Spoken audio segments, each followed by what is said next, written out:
ਦੀਆਂ ਸਾਰੇ ਸਰੋਤਿਆਂ ਨੂੰ ਮੇਰੇ ਵੱਲੋਂ ਪਿਆਰ ਭਰੀ ਸਤਿ ਸ਼੍ਰੀ ਅਕਾਲ। ਹੁਣ ਸਮਾਂ ਹੋ ਗਿਆ ਪ੍ਰੋਗਰਾਮ ਖਬਰ ਤੇ ਨਜ਼ਰ ਬਲਤੇਜ ਪੰਨੂ ਜੀ ਦੇ ਨਾਲ। ਪ੍ਰੋਗਰਾਮ ਸ਼ੁਰੂ ਕਰਨ ਤੋਂ ਪਹਿਲਾਂ ਸਪਾਂਸਰ ਦਾ ਧੰਨਵਾਦ ਕਰਨਾ ਚਾਹੁੰਦੇ ਹਾਂ। ਖਾਲਸਾ ਇੰਸ਼ੋਰੈਂਸ ਸੈਨੋਜ਼ੇ ਤੋਂ, ਗੁਰਦੀਪ ਸਿੰਘ ਬਿਰਦੀ ਕਲੋਵਿਸ ਤੋਂ, ਸਤਨਾਮ ਸਿੰਘ ਸ਼ੇਰਗਿੱਲ ਸੈਲਮਾ ਤੋਂ, ਬਖਸ਼ੀਸ਼ ਸਿੰਘ ਕਰਦਰਸ਼ ਤੋਂ, ਸੁਰਿੰਦਰ ਸਿੰਘ ਗਿੱਲ ਸਟਾਕਟਨ ਤੋਂ, ਮਨਜੀਤ ਸਿੰਘ ਦਵਾਨਾ ਤੇ ਅਮਰਜੀਤ ਸਿੰਘ ਕੰਗੂੜਾ ਫਰੈਜ਼ਨੋ ਤੋਂ, ਦਵਿੰਦਰ ਸਿੰਘ ਤੇ ਦੇਵ ਸਿੰਘ ਸਿੰਧੀ ਤਲਵਾਨ ਤੇ ਮਨਦੀਪ ਸਿੰਘ ਤਵਾਨਾ ਫਰੈਜ਼ਨੋ ਤੋਂ, ਦਰਸ਼ਨ ਸਿੰਘ ਪਲਵਾਨ ਤੇ ਮਹਾ ਸਿੰਘ ਜੈਰਾ ਫਰੈਜ਼ਨੋ ਤੋਂ, ਮਨਦੀਪ ਸਿੰਘ ਸੈਨੋਜ਼ੇ ਤੋਂ, ਜਸਵਿੰਦਰ ਸਿੰਘ ਵਿਰਕ ਹਿਊਸਟਨ ਤੋਂ, ਵਰਿੰਦਰ ਸਿੰਘ ਮੋਰਗਨ ਹਿਲ ਤੋਂ, ਧਰਮ ਸਿੰਘ ਤੇ ਰਗਬੀਰ ਕੌਰ ਸੈਲਮਾ ਤੋਂ ਅਤੇ ਅਮਰਜੀਤ ਕੌਰ ਤੇ ਤੇਜਰੂਪ ਸਿੰਘ ਚੌਹਾਨੀ ਇਹ ਸਪਾਂਸਰਾਂ ਦਾ ਧੰਨਵਾਦ ਕਰਦੇ ਹਾਂ। ਅਤੇ ਹੁਣ ਅਸੀਂ ਸਵਾਗਤ ਕਰਦੇ ਹਾਂ ਬਲਤੇਜ ਪੰਨੂ ਜੀ ਨੂੰ। ਹਾਂਜੀ ਬਲਤੇਜ ਪੰਨੂ ਜੀ, ਸਤਿ ਸ਼੍ਰੀ ਅਕਾਲ ਜੀ, ਆਉਣ ਵਾਲੇ ਪ੍ਰੋਗਰਾਮ 'ਚ। ਸਤਿ ਸ਼੍ਰੀ ਅਕਾਲ ਦਿਲਪ੍ਰੀਤ, ਧੰਨਵਾਦ, ਬਹੁਤ ਮਿਹਰਬਾਨੀ। ਔਰ ਸ਼ੁਰੂ ਕਰਦੇ ਹਾਂ ਅੱਜ ਦੀ ਜਿਹੜੀ ਗੱਲਬਾਤ, ਜਿਹੜਾ ਕਰੋਨਾ ਵਾਇਰਸ ਦੇ ਲਗਾਤਾਰ ਤੇਜ਼ੀ ਦੇ ਨਾਲ ਵੱਧ ਰਹੇ ਕੇਸ, ਔਰ ਹੁਣ ਤਕਰੀਬਨ ਹਰ ਰੋਜ਼ ਜਿਹੜਾ ਉਹ ਨਵਾਂ ਰਿਕਾਰਡ ਸੈੱਟ ਹੋ ਰਿਹਾ ਜਿਹੜੇ ਨਵੇਂ ਮਰੀਜ਼ ਆਉਣ ਦਾ। ਓਵਰਆਲ ਜਿਹੜੀ ਗਿਣਤੀ ਆ ਉਹ 5,49,197 ਪਹੁੰਚ ਚੁੱਕੀ, 5.5 ਲੱਖ ਜਿਹੜੀ ਉਹ ਪਹੁੰਚ ਚੁੱਕੀ ਹੈ। ਔਰ 19,610 ਨਵੇਂ ਕੇਸ ਜਿਹੜੇ ਆ ਉਹ ਇੱਕ ਦਿਨ ਦੇ ਵਿੱਚ 24 ਘੰਟਿਆਂ ਦੇ ਵਿੱਚ ਜਿਹੜਾ ਦੀ ਉਹ ਆਏ। ਔਰ 5493 ਮਹਾਰਾਸ਼ਟਰ ਦੇ ਵਿੱਚ ਨਵੇਂ ਕੇਸ ਜਿਹੜੇ ਆਏ। 156 ਡੈਥ ਜਿਹੜੀਆਂ ਦੀ ਉਹ ਮਹਾਰਾਸ਼ਟਰ 'ਚ ਹੋਈਆਂ, ਔਰ ਮਹਾਰਾਸ਼ਟਰ ਦੇ ਵਿੱਚ ਇਹ ਗਿਣਤੀ 1,64,626 ਹੋ ਗਈ। ਔਰ ਦਿੱਲੀ ਦੇ ਵਿੱਚ ਇਹ ਕੇਸ ਜਿਹੜੇ ਆ ਉਹ 2899 ਨਵੇਂ ਆਏ, 65 ਮੌਤਾਂ ਹੋਈਆਂ, 83,000 ਤੋਂ ਗਿਣਤੀ ਜਿਹੜੀ ਹੈ ਜੀ ਉਹ ਟੱਪ ਗਈ ਹੋਈ ਹੈ। ਉਸ ਤੋਂ ਅਗਲਾ ਨੰਬਰ ਜਿਹੜਾ ਉਹ ਤਾਮਿਲਨਾਡੂ ਦਾ ਤੇ ਫਿਰ ਗੁਜਰਾਤ ਦਾ ਜਿਹੜਾ ਉਹ ਨੰਬਰ ਹੈ। ਜੇ ਗੁਆਂਢੀ ਰਾਜ ਜਿਹੜਾ ਹਰਿਆਣਾ ਦੀ ਗੱਲ ਕਰੀਏ ਤਾਂ ਹਰਿਆਣਾ ਦੇ ਵਿੱਚ 402 ਨਵੇਂ ਮਾਮਲੇ ਸਾਹਮਣੇ ਆਏ, 13,829 ਕੁੱਲ ਹੋ ਗਏ, 5 ਡੈਥ ਹੋਰ ਹੋਈਆਂ, 223 ਕੁੱਲ ਮੌਤਾਂ ਜਿਹੜੀਆਂ ਇੱਥੇ ਹੋ ਚੁੱਕੀਆਂ ਹੋਈਆਂ ਨੇ। ਪੰਜਾਬ ਦੇ ਵਿੱਚ 160 ਮਾਮਲੇ ਨਵੇਂ ਸਾਹਮਣੇ ਜਿਹੜੇ ਆਏ, ਔਰ 5 ਡੈਥ ਜਿਹੜੀਆਂ ਹੋਈਆਂ, ਔਰ 133 ਡੈਥ ਹੁਣ ਤੱਕ ਹੋ ਚੁੱਕੀਆਂ ਨੇ, ਜਦੋਂ ਕਿ ਕੇਸ ਜਿਹੜੇ ਆ ਉਹ 5216 ਜਿਹੜੇ ਉਹ ਹੋ ਗਏ ਟੋਟਲ ਜਿਹੜੇ ਇੱਥੇ ਪੰਜਾਬ ਦੇ ਵਿੱਚ। ਗੁਜਰਾਤ ਦੇ ਵਿੱਚ ਮਰਨ ਵਾਲਿਆਂ ਦੀ ਜਿਹੜੀ ਅੰਕੜਾ ਹੈ ਉਹ 1800 ਨੂੰ ਪਾਰ ਹੋ ਗਿਆ, ਔਰ 1809 ਲੋਕਾਂ ਦੀ ਮੌਤ ਗੁਜਰਾਤ ਦੇ ਵਿੱਚ ਹੋ ਚੁੱਕੀ ਹੋਈ ਆ। ਕਰਨਾਟਕਾ ਦੇ ਵਿੱਚ ਇੱਕ ਦਿਨ 'ਚ 16 ਮੌਤਾਂ ਜਿਹੜੀਆਂ ਹੋਈਆਂ, ਔਰ ਮਰਨ ਵਾਲਿਆਂ ਦੀ ਗਿਣਤੀ ਜਿਹੜੀ ਉਹ 200 ਨੂੰ ਇੱਥੇ ਪਾਰ ਕਰ ਗਈ ਹੋਈ। 156 ਮੌਤਾਂ ਮਹਾਰਾਸ਼ਟਰ ਦੇ ਵਿੱਚ ਜਿਹੜੀਆਂ ਹੋਈਆਂ। ਦੇਸ਼ ਦੀ ਰਾਜਧਾਨੀ ਦਿੱਲੀ ਦੇ ਵਿੱਚ 65 ਤੇ ਤਾਮਿਲਨਾਡੂ ਦੇ ਵਿੱਚ 53 ਲੋਕਾਂ ਦੀ ਮੌਤ ਜਿਹੜੀ ਉਹ ਹੋਈ। 11 ਮਾਰਚ ਨੂੰ ਦੇਸ਼ ਦੇ ਵਿੱਚ ਕਰੋਨਾ ਵਾਇਰਸ ਦੇ ਨਾਲ ਪਹਿਲੀ ਮੌਤ ਦਰਜ ਕੀਤੀ ਗਈ ਸੀ। 31 ਮਈ ਤੱਕ ਦੇਸ਼ ਦੇ ਵਿੱਚ 5407 ਲੋਕਾਂ ਦੀ ਮੌਤ ਹੋਈ ਸੀ, ਔਰ ਜੂਨ ਦੇ ਵਿੱਚ ਹਾਲਾਤ ਜ਼ਿਆਦਾ ਖਰਾਬ ਹੋਏ। ਜੂਨ ਦੇ ਵਿੱਚ 28 ਦਿਨਾਂ ਦੇ ਵਿੱਚ 11,600 ਲੋਕਾਂ ਦੀ ਮੌਤ ਹੋਈ ਆ, ਔਰ ਰੋਜ਼ 400 ਲੋਕਾਂ ਦੀ ਜਾਨ ਜਿਹੜੀ ਆ ਉਹ ਹੋ ਜਾ ਰਹੇ ਆ। ਔਰ ਪੂਰੀ ਦੁਨੀਆ ਦੇ ਵਿੱਚ ਭਾਰਤ ਤੇ ਬ੍ਰਾਜ਼ੀਲ ਇਸ ਤਰ੍ਹਾਂ ਦੇ ਦੇਸ਼ ਬਚੇ ਆ ਜਿੱਥੇ ਕਰੋਨਾ ਦੇ ਮੌਤਾਂ ਦੀ ਗਿਣਤੀ ਦੇ ਵਿੱਚ ਹੁਣ ਲਗਾਤਾਰ ਵਾਧਾ ਜਿਹੜਾ ਉਹ ਹੋ ਰਿਹਾ ਵਿਸ਼ਵ ਪੱਧਰ ਦੇ ਉੱਤੇ। ਬਾਕੀ ਥਾਵਾਂ ਦੇ ਉੱਤੇ ਮੌਤ ਤੋਂ ਜਿਹੜੀ ਦੀ ਉਹ ਕੰਟਰੋਲ ਹੋ ਗਿਆ, ਇੱਥੇ ਜਿਹੜਾ ਦੀ ਉਹ ਕੰਟਰੋਲ ਨਹੀਂ ਹੋ ਰਿਹਾ, ਔਰ ਇਹ ਲਗਾਤਾਰ ਗਿਣਤੀ ਜਿਹੜੀ ਆ ਉਹ ਵੱਧਦੀ ਤੁਰੀ ਜਾ ਰਹੀ ਹੈ। ਪੰਜਾਬ ਦੇ ਸਾਬਕਾ ਮੁੱਖ ਮੰਤਰੀ ਬੇਅੰਤ ਸਿੰਘ ਹੋਰਾਂ ਦੇ ਪਰਿਵਾਰ ਦੇ ਕੋਲੇ ਅਜੇ ਵੀ ਇੱਕ ਕੋਠੀ ਸਰਕਾਰੀ ਜਿਹੜੀ ਚੰਡੀਗੜ੍ਹ ਦੇ ਵਿੱਚ ਸੀਗੀ। ਹੁਣ ਜਿਹੜਾ ਦੀ ਉਹ ਕੋਠੀ ਖੁੱਸਦੀ ਨਜ਼ਰ ਆ ਰਹੀ ਹੈ ਇਸ ਪਰਿਵਾਰ ਦੇ ਕੋਲੋਂ। ਚੰਡੀਗੜ੍ਹ ਪ੍ਰਸ਼ਾਸਨ ਨੇ ਸਾਬਕਾ ਮੁੱਖ ਮੰਤਰੀ ਬੇਅੰਤ ਸਿੰਘ ਦੇ ਪਰਿਵਾਰ ਨੂੰ ਸਰਕਾਰੀ ਕੋਠੀ ਫੌਰੀ ਖਾਲੀ ਕਰਨ ਦੇ ਹੁਕਮ ਦਿੱਤੇ ਆ। ਚੰਡੀਗੜ੍ਹ ਦੇ ਸੈਕਟਰ 5 ਦੇ ਵਿੱਚ ਲੰਬੇ ਸਮੇਂ ਤੋਂ ਬੇਅੰਤ ਸਿੰਘ ਦਾ ਪਰਿਵਾਰ ਰਹਿ ਰਿਹਾ। ਚੰਡੀਗੜ੍ਹ ਪ੍ਰਸ਼ਾਸਨ ਨੇ ਸਰਕਾਰੀ ਕੋਠੀ ਦੀ ਅਲਾਟਮੈਂਟ ਰੱਦ ਕੀਤੀ ਤਾਂ ਪਰਿਵਾਰ ਮੁੱਖ ਮੰਤਰੀ ਕੋਲੇ ਪਹੁੰਚਿਆ। ਉਹਨਾਂ ਦੇ ਵੱਲੋਂ ਲਿਖੀ ਗਈ ਚਿੱਠੀ ਜਿਹੜੀ ਹੈ ਜੀ ਉਹ ਕਿਤੇ ਕੋਈ ਵਰਕ ਨਹੀਂ ਕੀਤੀ। ਯੂਟੀ ਪ੍ਰਸ਼ਾਸਨ ਦੀ ਹਾਊਸ ਅਲਾਟਮੈਂਟ ਕਮੇਟੀ ਨੇ 25 ਨਵੰਬਰ 2010 ਨੂੰ ਜਿਹੜੇ ਸਾਬਕਾ ਮੁੱਖ ਮੰਤਰੀ ਦੇ ਪੁੱਤਰ ਤੇ ਸਾਬਕਾ ਕੇਂਦਰੀ ਮੰਤਰੀ ਸਾਬਕਾ ਪੰਜਾਬ ਦੇ ਮੰਤਰੀ ਤੇਜ ਪ੍ਰਕਾਸ਼ ਸਿੰਘ ਦੇ ਨਾਂ ਦੇ ਉੱਤੇ ਸੈਕਟਰ 5 ਦੇ ਵਿੱਚ ਕੋਠੀ ਅਲਾਟ ਕੀਤੀ ਸੀ। ਔਰ 26 ਨਵੰਬਰ 10 ਨੂੰ ਹੀ ਉਹਨੇ ਜਿਹੜਾ ਜੀ ਕੋਠੀ ਨੰਬਰ 33 ਦਾ ਕਬਜ਼ਾ ਲੈ ਲਿਆ ਸੀ।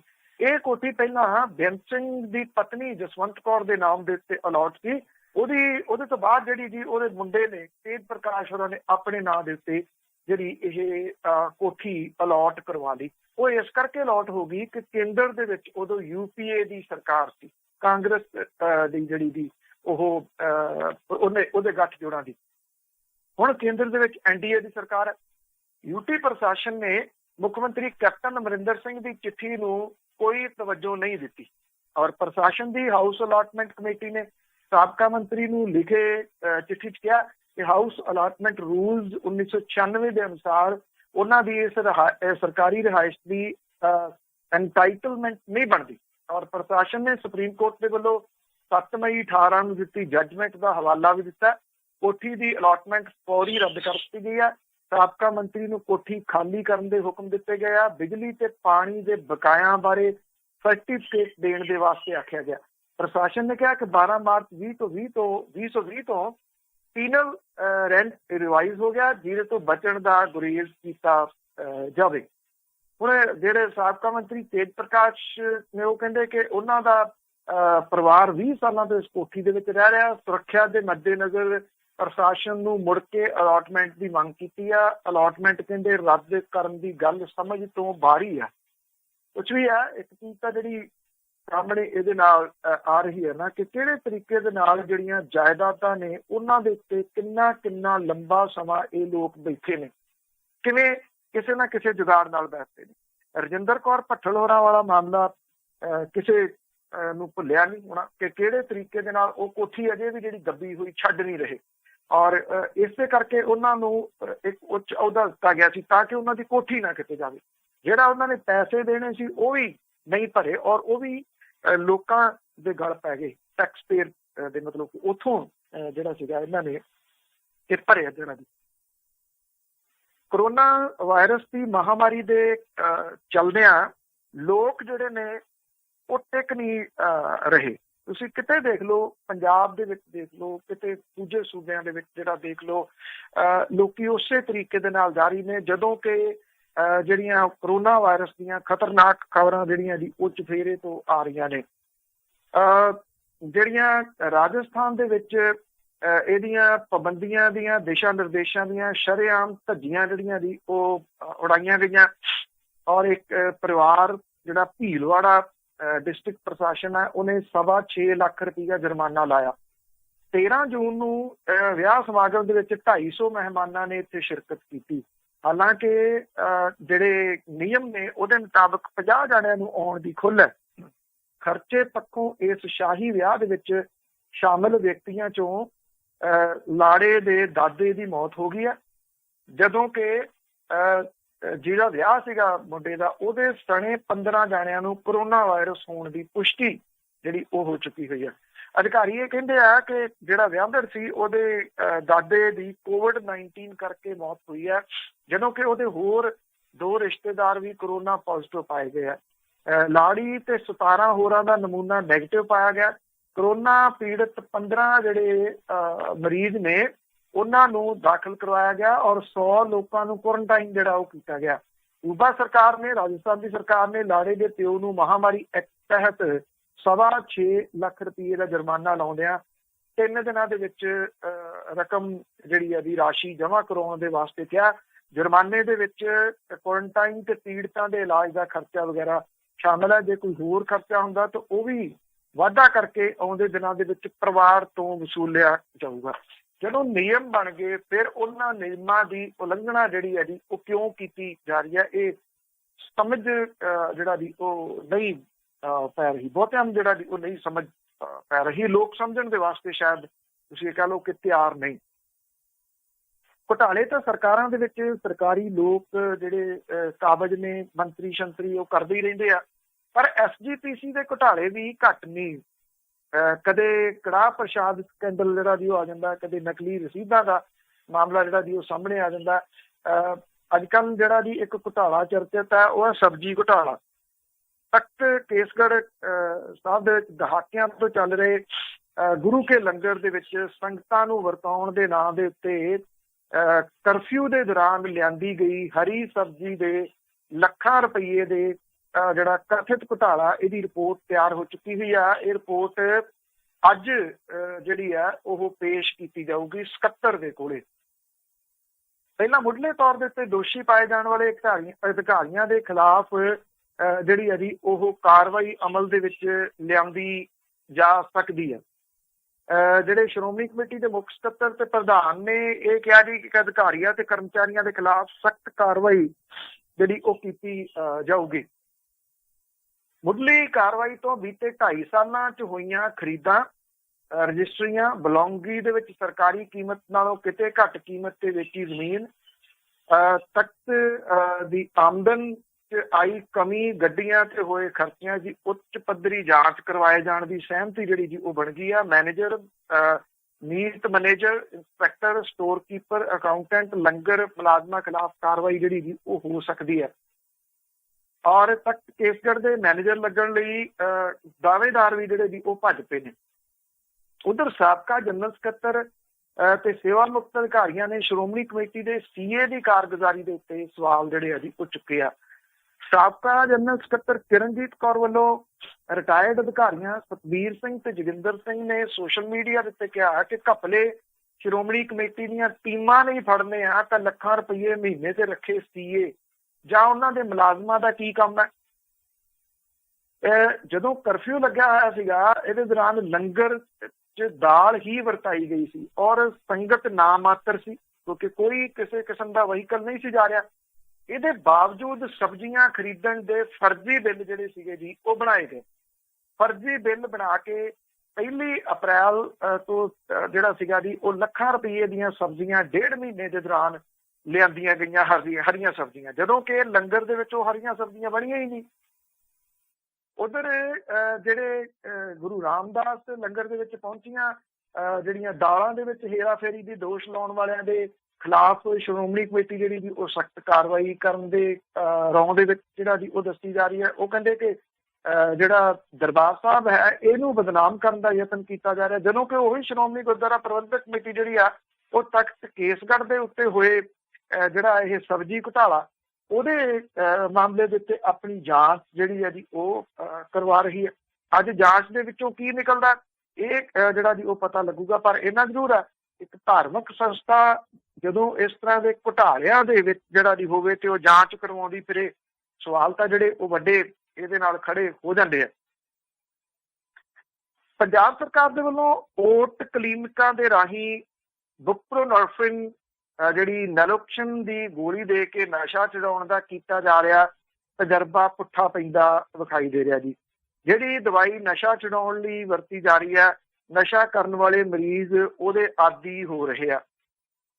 ਤਾਲਾਬੰਦੀ ਦੇ ਦੌਰਾਨ ਭੁੱਕੀ, ਫੀਮ ਤੇ ਹੋਰ ਨਸ਼ਾ ਕਰਨ ਵਾਲੇ ਤੇ ਨਸ਼ਾ ਨਾ ਕਰਨ ਵਾਲੇ ਗੋਲੀ ਲੈਣ ਲਈ ਆਧਾਰ ਕਾਰਡਾਂ ਦੇ ਜ਼ਰੀਏ ਰਜਿਸਟਰਡ ਹੋਏ, ਪਰ ਸਰਕਾਰੀ ਓਟ ਕੇਂਦਰਾਂ ਦੇ ਵਿੱਚ ਦਵਾਈ ਦੀ ਘਾਟ ਤੇ ਪ੍ਰਾਈਵੇਟ ਨਸ਼ਾ ਛਡਾਊ ਕੇਂਦਰ ਤੇ ਜਿਹੜੇ ਮਰੀਜ਼ਾਂ ਨੂੰ ਮਹਿੰਗੇ ਭਾਅ ਗੋਲੀਆਂ ਵੇਚ ਕੇ ਸ਼ੋਸ਼ਣ ਜਿਹੜਾ ਜੀ ਉਹ ਕਰ ਰਹੇ ਆ।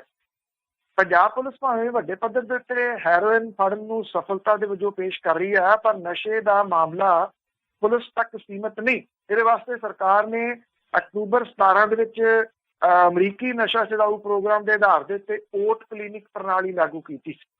ਪੰਜਾਬ ਦੇ ਵਿੱਚ 192 ਸਰਕਾਰੀ ਓਟ ਕੇਂਦਰ ਖੋਲ ਕੇ ਨਸ਼ੇ ਦੇ ਜਿਹੜੇ ਆਦੀ ਮਰੀਜ਼ਾਂ ਨੂੰ ਰਜਿਸਟਰਡ ਕਰਕੇ ਕਲੀਨਿਕ ਦੇ ਉੱਤੇ ਗੋਲੀ ਉਹਨਾਂ ਦੇ ਮੂੰਹ ਦੇ ਵਿੱਚ ਪਾਈ ਜਾਂਦੀ ਸੀ।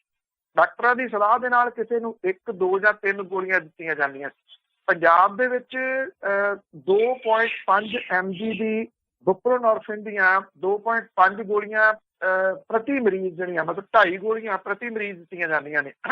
ਇਹਦਾ ਮਕਸਦ ਇਹ ਸੀ ਕਿ ਕੁਝ ਸਮੇਂ ਤੱਕ ਇਹ ਗੋਲੀ ਦੇ ਕੇ ਹੌਲੀ ਹੌਲੀ ਉਹਦੀ ਡੋਜ਼ ਘਟਾਉਂਦਿਆਂ ਨਸ਼ਾ ਮੁਕਤੀ ਹੋ ਜੂਗੀ। ਇਹਦੇ ਵਾਸਤੇ ਕਾਉਂਸਲਿੰਗ ਤੇ ਹੋਰ ਕੋਸ਼ਿਸ਼ਾਂ ਵੀ ਜਿਹੜੀਆਂ ਦੀ ਉਹ ਕਾਗਜ਼ਾਂ 'ਚ ਹੁੰਦੀਆਂ ਰਹੀਆਂ। ਪੰਜਾਬ ਦੇ ਵਿੱਚ ਇਹ ਗੋਲੀ ਵਰਤਣ ਦੇ ਨਾਲ ਮੌਤਾਂ ਦੀ ਗਿਣਤੀ ਦੇ ਵਿੱਚ ਤਾਂ ਕਮੀ ਆਈ, ਪਰ ਨਸ਼ੇ ਦੀ ਮੰਗ ਦੇ ਵਿੱਚ 1% ਵੀ ਫਰਕ ਨਹੀਂ ਪਿਆ। ਜਿਹੜੇ ਮਰੀਜ਼ 2017 ਦੇ ਵਿੱਚ 3 ਗੋਲੀਆਂ ਖਾ ਰਿਹਾ ਸੀ ਉਹ ਅੱਜ ਵੀ 3 ਗੋਲੀਆਂ ਖਾ ਰਿਹਾ। ਕਰੋਨਾ ਕਰਕੇ 19 ਮਾਰਚ ਤੋਂ ਪੰਜਾਬ ਦੇ ਵਿੱਚ ਕਰਫਿਊ ਹੋਇਆ, ਇਹਦੇ ਕਰਕੇ ਨਸ਼ੇ ਦੀ ਸਪਲਾਈ ਚੇਨ ਟੁੱਟਣ ਕਰਕੇ 20 ਦਿਨਾਂ ਦੇ ਵਿੱਚ ਮਰੀਜ਼ਾਂ ਨੂੰ ਜਿਹੜੇ ਸੀਗੇ ਜੀ ਉਹ ਇਹਦੇ ਲੱਛਣ ਜਿਹੜੇ ਜੀ ਤੋੜ ਦੇ ਪਾਏ ਗਏ, ਕਿਉਂਕਿ ਇਹਦੇ ਦੌਰਾਨ ਪ੍ਰਾਈਵੇਟ ਨਸ਼ਾ ਛਡਾਊ ਕੇਂਦਰ ਬੰਦ ਹੋ ਗਏ। ਕਰਫਿਊ ਦੇ ਦੌਰਾਨ ਵੀ ਨਸ਼ੇ ਦੇ ਆਦੀ ਜਿਹੜੇ ਸੀ ਉਹ ਵੋਟ ਕੇਂਦਰਾਂ ਤੱਕ ਪਹੁੰਚ ਕਰਦੇ ਰਹੇ। ਟਰਾਂਸਪੋਰਟ ਬੰਦ ਹੋਣ ਕਰਕੇ ਜਿਹੜੇ ਲੋਕ ਭੁੱਕੀ, ਪੋਸਟ, ਚੂਰਾ, ਡੋਡੇ, ਫੀਮ ਆਦਿ ਖਾਂਦੇ ਸੀ ਉਹ ਵੀ ਡਿਜੀਟਲ ਸਿਸਟਮ ਰਾਹੀਂ ਰਜਿਸਟਰਡ ਹੋ ਕੇ ਵੋਟ ਕੇਂਦਰਾਂ ਤੋਂ ਇਹ ਗੋਲੀ ਖਾਣ ਲੱਗ ਪਏ। ਇਹ ਜਿਹੇ ਲੋਕਾਂ ਦੀ ਨਿਸ਼ਾਨਦੇਹੀ ਵੀ ਹੋਈ ਕਿ ਜੇ ਕੋਈ ਨਸ਼ਾ ਨਹੀਂ ਕਰਦੇ ਪਰ ਤਾਲਾਬੰਦੀ ਦੇ ਦੌਰਾਨ ਬੁਪਰਨੋਰਫਿਨ ਦੀ ਗੋਲੀ ਵਰਤੋਂ ਜਿਹੜੀ ਦੀ ਉਹ ਇਹਦੀ ਕਰਨ ਲੱਗ ਪਏ। ਹੁਣ ਸਵਾਲ ਜਿਹੜਾ ਜੀ ਇਹ ਹੋ ਗਿਆ ਕਿ ਇਹ ਲੋਕ ਜਿਹੜੇ ਨੇ ਇਹ ਇੱਕ ਨਸ਼ਾ ਛੱਡਿਆ ਦੂਜੇ ਦੇ ਉੱਤੇ ਜਿਹੜਾ ਦੀ ਉਹ ਇਹ ਲੱਗ ਗਏ ਜੀ। ਦੂਜੇ ਦੇ ਉੱਤੇ ਜਿਹੜਾ ਦੀ ਲੱਗਣ ਕਾਰਨ ਇਹ ਗੋਲੀਆਂ ਦੇ ਆਦੀ ਜਿਹੜੇ ਸੀ ਉਹ ਹੋ ਗਏ। ਮਤਲਬ ਕਿ ਕੋਈ ਫਰਕ ਉਹਦੇ ਨਾਲ ਜਿਹੜਾ ਨਹੀਂ ਪਿਆ ਕਿ ਕਿਵੇਂ ਇਹ ਜਿਹੜਾ ਦੀ ਇੱਥੋਂ ਛੁੱਟਣਗੇ। ਇਹ ਛੁੱਟਦੇ ਨੇ ਜਾਂ ਨਹੀਂ, ਪਰ ਇੰਨਾ ਜ਼ਰੂਰ ਹੈ ਕਿ ਜਿਹੜੇ ਆਰਡੀਨੈਂਸ ਨੇ ਉਹ ਅਕਾਲੀ ਦਲ ਬਾਦਲ ਦਾ ਖਹਿੜਾ ਨਹੀਂ ਛੱਡ ਰਹੇ। ਖੇਤੀਬਾੜੀ ਸੈਕਟਰ ਦੇ ਵਿੱਚ ਆਰਡੀਨੈਂਸਾਂ ਦੇ ਉੱਤੇ ਅਕਾਲੀ ਦਲ ਬਾਦਲ ਦੀ ਰਣਨੀਤੀ ਫੇਲ ਸਾਬਤ ਹੋ ਰਹੀ ਹੈ।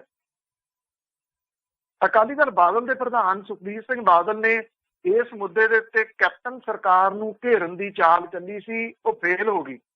ਅਕਾਲੀ ਦਲ ਕਸੂਤਾ ਕਰ ਗਿਆ। ਉਹ ਆਰਡੀਨੈਂਸਾਂ ਦਾ ਵਿਰੋਧ ਕਰਦਾ ਹੈ ਤਾਂ ਭਾਈਵਾਲ ਬੀਜੇਪੀ ਨਾਲ ਵਿਗੜਦੀ ਹੈ। ਇਸ ਮਾਮਲੇ ਦੇ ਉੱਤੇ ਖਾਮੋਸ਼ ਰਹਿੰਦਾ ਤੇ ਪੰਜਾਬ ਦੇ ਕਿਸਾਨ ਗੁੱਸੇ 'ਚ ਭਰੇ ਪੀਤੇ ਪਏ ਆ। ਝੋਨਾ ਲੱਗਣ ਦੀ ਦੇਰ ਆ, ਉਸ ਤੋਂ ਬਾਅਦ ਸੜਕਾਂ ਤੇ ਆ ਜਾਣੇ ਆ। ਅਕਾਲੀ ਦਲ ਦੇ ਵਾਸਤੇ ਹਾਲ ਦੀ ਘੜੀ ਸੱਪ ਦੇ ਮੂੰਹ 'ਚ ਕੋੜ ਕਿਰਨੀ ਵਾਲੀ ਸਥਿਤੀ ਜਿਹੜੀ ਆ ਜੀ ਉਹ ਬਣੀ ਹੋਈ ਹੈ। ਇਸ ਗੱਲ ਨੂੰ ਲੈ ਕੇ ਵੀ ਚਰਚਾ ਹੈ ਕਿ ਸੁਖਬੀਰ ਬਾਦਲ ਨੂੰ ਖੇਤੀਬਾੜੀ ਆਰਡੀਨੈਂਸਾਂ ਖਿਲਾਫ ਸਟੈਂਡ ਸਖਤ ਜਿਹੜਾ ਜੀ ਉਹ ਲੈਣਾ ਚਾਹੀਦਾ ਹੈ। ਇਹ ਮੁੱਦਾ ਕਿਸਾਨਾਂ ਦੇ ਨਾਲ ਪੰਜਾਬ ਦੇ ਸੰਘੀ ਢਾਂਚੇ ਦੇ ਨਾਲ ਜੁੜਿਆ ਹੋਇਆ। ਅਕਾਲੀ ਦਲ ਨੇ ਹਮੇਸ਼ਾ ਇਹਨਾਂ ਮੁੱਦਿਆਂ ਤੇ ਸਿਆਸਤ ਕੀਤੀ ਹੈ। ਇਸ ਵਾਰੀ ਬੀਜੇਪੀ ਦੀ ਭਾਈਵਾਲੀ ਕਰਕੇ ਪਾਸਾ ਵੱਟਣਾ ਪੈ ਰਿਹਾ। ਕੈਪਟਨ ਅਮਰਿੰਦਰ ਸਿੰਘ ਨੇ ਆਰਡੀਨੈਂਸਾਂ ਦੇ ਮੁੱਦੇ ਤੇ ਅਕਾਲੀ ਦਲ ਨੂੰ ਅਪੀਲ ਕੀਤੀ ਹੈ ਕਿ ਉਹ ਆਪਣੀਆਂ ਰਾਜਸੀ ਮਜਬੂਰੀਆਂ ਨੂੰ ਪਾਸੇ ਰੱਖ ਕੇ ਸੂਬੇ ਦੇ ਕਿਸਾਨਾਂ ਦੇ ਵਡੇਰੇ ਹਿੱਤਾਂ ਲਈ ਆਪਣੀ ਅੰਤਰ ਆਤਮਾ ਦੀ ਆਵਾਜ਼ ਸੁਣ। ਸਿਆਸੀ ਰੋਕ ਤੇ ਅੰਤਰ ਆਤਮਾ ਕੋਈ ਹੁੰਦੀ ਹੈ, ਆਪਣੇ ਆਪ ਸਵਾਲ ਹੈ ਜੀ। ਮੁੱਖ ਮੰਤਰੀ ਦਾ ਇਹ ਕਹਿਣਾ ਹੈ ਕਿ ਅਕਾਲੀ ਦਲ ਇਹਨਾਂ ਆਰਡੀਨੈਂਸਾਂ ਦੇ ਪੈਣ ਵਾਲੇ ਗੰਭੀਰ ਪ੍ਰਭਾਵਾਂ ਨੂੰ ਨਹੀਂ ਸਮਝ ਰਿਹਾ ਤੇ ਸੂਬੇ ਦੇ ਹਿੱਤਾਂ ਦੇ ਨਾਲੋਂ ਆਪਣੇ ਰਾਜਸੀ ਹਿੱਤਾਂ ਨੂੰ ਪਹਿਲ ਦੇ ਰਿਹਾ। ਉਹਨਾਂ ਨੇ ਇਹ ਵੀ ਗੱਲ ਜਿਹੜੀ ਜੀ ਕਹੀ ਕਿ ਜੇ ਅਕਾਲੀ ਦਲ ਆਪਣੇ ਰਾਜਸੀ ਹਿੱਤਾਂ ਨੂੰ ਇਸੇ ਤਰ੍ਹਾਂ ਉਹਨੇ ਮੂਹਰੇ ਰੱਖਿਆ ਤਾਂ ਪੰਜਾਬ ਦਾ ਨੁਕਸਾਨ ਹੋਊਗਾ। ਭਾਵੇਂ ਆਰਡੀਨੈਂਸ ਦੇ ਵਿੱਚ MSP ਦਾ ਜ਼ਿਕਰ ਨਾ ਵੀ ਹੋਵੇ ਤਾਂ ਸਪਸ਼ਟ ਹੈ ਕਿ ਇਹ ਲਾਗੂ ਹੋਣ ਦੇ ਨਾਲ ਇਹਦੇ MSP ਦੇ ਖਾਤਮੇ ਦਾ ਮੁੱਢ ਜਿਹੜਾ ਜੀ ਉਹ ਵੱਧ ਜੂਗਾ। ਸੁਖਬੀਰ ਬਾਦਲ ਨੂੰ ਇਹ ਗੱਲ ਜਿਹੜੀ ਦੀ ਉਹ ਸਮਝ ਨਹੀਂ ਆ ਰਹੀ ਕਿ ਉਹ ਹੁਣ ਕਿਹੜੇ ਤਰੀਕੇ ਨਾਲ ਜਾਵੇ, ਕਿਉਂਕਿ ਜੇ ਉਹ ਵਿਰੋਧ ਕਰਦਾ ਉਹਨੂੰ ਡਰ ਇਸ ਗੱਲ ਦਾ ਹੈ ਕਿ 2022 ਦੇ ਵਿੱਚ ਭਾਰਤੀ ਜਨਤਾ ਪਾਰਟੀ ਉਹਦਾ ਸਾਥ ਛੱਡ ਦੂਗੀ ਤੇ ਜੇ ਉਹਦਾ ਸਾਥ ਛੱਡ ਦਿੰਦੀ ਹੈ ਅਕਾਲੀ ਦਲ ਬਾਦਲ ਦਾ ਜੋ ਹਸ਼ਰ ਇਸ ਵੇਲੇ ਹੈ ਪੰਜਾਬ ਦੇ ਵਿੱਚ, ਪੰਥਕ ਵੋਟ ਬੈਂਕ ਉਹਦੇ ਹੱਥੋਂ ਨਿਕਲ ਚੁੱਕਿਆ ਹੋਇਆ ਔਰ ਪੰਥਕ ਵੋਟ ਬੈਂਕ ਨਿਕਲਣ ਤੋਂ ਬਾਅਦ ਕਿਸਾਨੀ ਵੋਟ ਬੈਂਕ ਵੀ ਉਹਦੇ ਹੱਥ ਦੇ ਵਿੱਚੋਂ ਜਿਹੜਾ ਜੀ ਉਹ ਨਿਕਲ ਜਾਣਾ, ਕਿਉਂਕਿ ਜਿੰਨਾ ਆਰਡੀਨੈਂਸਾਂ ਦੇ ਹੱਕ ਦੇ ਵਿੱਚ ਹੁਣ ਤੱਕ ਸੁਖਬੀਰ ਬਾਦਲ ਹੋਰੀ ਬੋਲ ਚੁੱਕੇ ਆ, ਪ੍ਰੈਸ ਕਾਨਫਰੰਸਾਂ ਜਿਹੜੀਆਂ ਦੀ ਉਹ ਕਰ ਚੁੱਕੇ ਆ, ਉਹ ਉਲਟ ਪੈ ਰਹੀਆਂ ਨੇ। ਕਿਸਾਨ ਜਥੇਬੰਦੀਆਂ ਝੰਡੇ ਡੰਡੇ ਚੁੱਕੀ ਫਿਰਦੀਆਂ ਨੇ ਔਰ ਉਹ ਬਿਨਾਂ ਕਿਸੇ ਸ਼ੱਕ ਦੇ ਅਕਾਲੀ ਦਲ ਦੇ ਉੱਤੇ ਵੀ ਉਨੇ ਹੀ ਹਮਲੇ ਕਰ ਰਹੀਆਂ ਨੇ ਜਿੰਨੇ ਉਹ ਸੈਂਟਰ ਦੀ ਸਰਕਾਰ ਦੇ ਉੱਤੇ ਜਿਹੜਾ ਜੀ ਉਹ ਹਮਲੇ ਕਰ ਰਹੀਆਂ ਨੇ ਇਸ ਵੇਲੇ। ਉਧਰ ਕਾਂਗਰਸ ਪਾਰਟੀ ਦੇ ਵੱਲੋਂ ਕੇਂਦਰ ਦੀ ਸਰਕਾਰ ਦੇ ਉੱਤੇ ਵੀ ਹਮਲੇ ਜਿਹੜੇ ਆ ਜੀ ਉਹ ਜਾਰੀ ਆ ਔਰ ਕਾਂਗਰਸ ਨੇ ਇਹ ਗੱਲ ਕਹੀ ਕਿ PM ਕੇਅਰ ਫੰਡ ਦੇ ਵਿੱਚ ਚਾਈਨੀਜ਼ ਕੰਪਨੀਆਂ ਦੇ 150 ਕਰੋੜ ਤੋਂ ਵੱਧ ਉਹਨਾਂ ਨੇ ਰਕਮ ਦਿੱਤੀ ਹੈ। ਪਾਰਟੀ ਦੇ ਬੁਲਾਰੇ ਅਭਿਸ਼ੇਕ ਮਨੂ ਸਿੰਘ ਵੀ ਨੇ ਕਿਹਾ ਕਿ ਕੋਰੋਨਾ ਸੰਕਟ ਦੇ ਦੌਰਾਨ COVID-19 ਦੇ ਨਾਂ ਦੇ ਉੱਤੇ ਨਵਾਂ ਫੰਡ PM ਕੇਅਰਸ ਸਥਾਪਿਤ ਕੀਤਾ ਗਿਆ ਔਰ ਇਹ ਨਾ ਕੈਗ ਦੀ ਨਿਗਰਾਨੀ ਦੇ ਵਿੱਚ ਆਉਂਦਾ, ਨਾ RTI ਦੀ ਤੇ ਨਾ ਇਹਦੀ ਕਿਸੇ ਨੂੰ ਕੋਈ ਜਵਾਬਦੇਹੀ ਹੈ, ਨਾ ਪਾਰਲੀਮੈਂਟ ਇਹਦੇ ਸੰਬੰਧੀ ਸਵਾਲ ਕੀਤਾ ਜਾ ਸਕਦਾ। ਕਾਂਗਰਸ ਦੇ ਬੁਲਾਰੇ ਨੇ ਕਿਹਾ ਕਿ ਇਸ ਫੰਡ ਦੇ ਵਿੱਚ 7 ਕਰੋੜ ਰੁਪਏ ਹਵਾਈ ਨੇ ਦਿੱਤੇ ਜੋ ਚੀਨ ਦੀ ਪੀਪਲਜ਼ ਲਿਬਰੇਸ਼ਨ ਆਰਮੀ ਹੈ।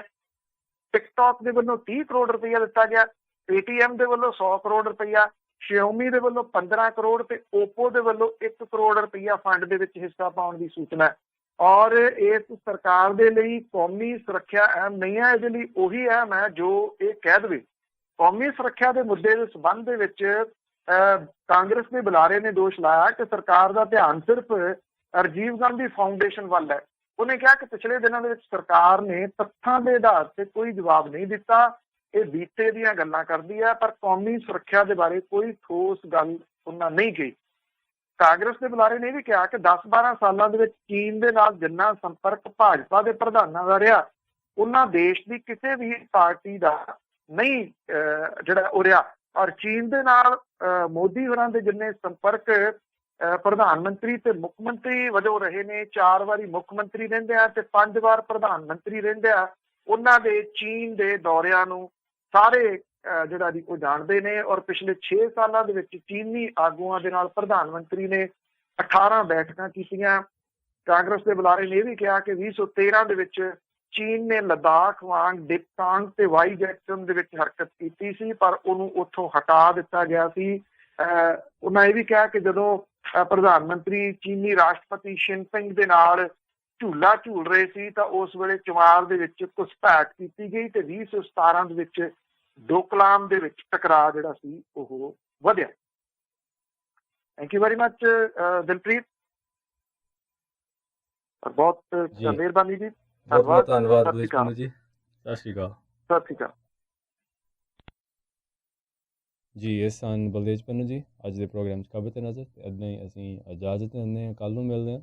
ਮੇਰੇ ਵੱਲੋਂ ਸਾਰਿਆਂ ਨੂੰ ਪਿਆਰ ਭਰੀ ਸਤਿ ਸ਼੍ਰੀ ਅਕਾਲ।